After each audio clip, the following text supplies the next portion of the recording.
It was one vague autumn evening, as darkness was coming on, that I set off on a journey I never made. The sky, which I impossibly can recall, was nothing but a remnant of purple and dull gold, and above the lucid dying line of the mountains hung a kind of halo, whose deathly tones gently penetrated those elusive contours.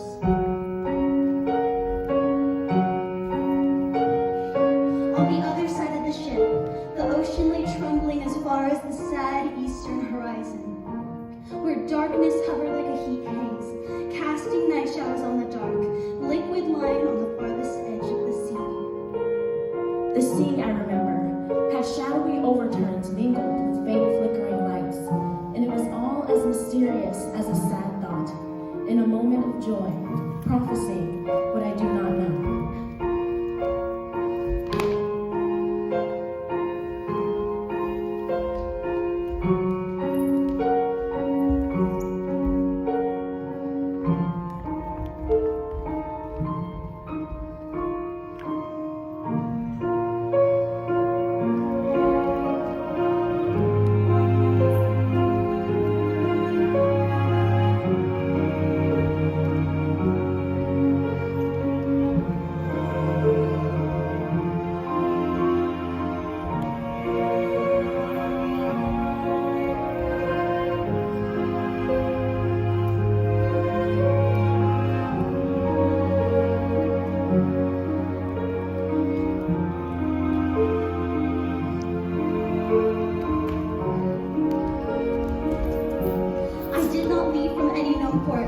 Even today, I could not say which port it was because I would never get them there.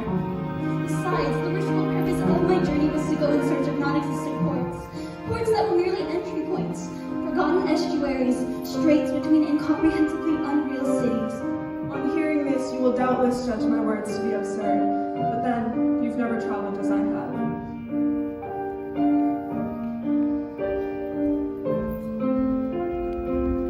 Did I set off? Could not swear to you that I did. I found myself elsewhere. I saw other ports, passed through cities other than that one, although neither one nor the other were cities at all. Nor can I swear that it was I who set off rather than the landscape, that I visited other lands rather than them visiting me. Not knowing what life is, I do not even know whether I am the one living it, or if my life is living me, and I cannot really swear to anything at all. I traveled. It seems pointless to explain that I did not travel for days and months, or for any quantity or any other measurement of time. I did travel in time, that much is true, but not on this side of time, where we count hours and days and months. I traveled on the other side of time, where time cannot be counted or measured. It passes, but one cannot measure it. It passes both more quickly than our time, and not as quickly, nor as quickly as it can count it in years. You may well ask me what these words mean, but there, you are wrong. Do not make the infantile mistake of asking the meaning of things and words. Nothing has any meaning. On what ship did we make this journey? On a steamship? Any ship. You laugh, so do I, possibly at you. Who is to say that I am not writing symbols for the gods to understand?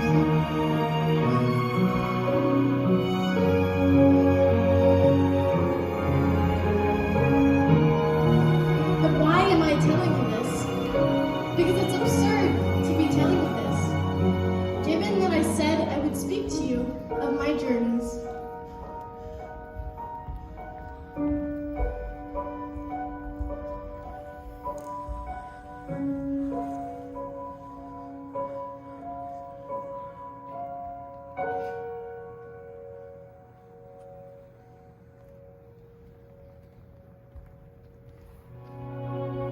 I visited New Europe's and other Constantinoples welcomed my arrival by sailing ship in false phosphoruses. A sailing ship, you ask? Yes, it's true. The steamship on which I left arrived in the better port as a sailing ship. But that's impossible, you say, and that's why it happened. News reached us of other lands and wars, dreams, and impossible Indias, and when we heard talk of those lands, we felt nostalgic for our own. Merely, of course, because our land was no land at all.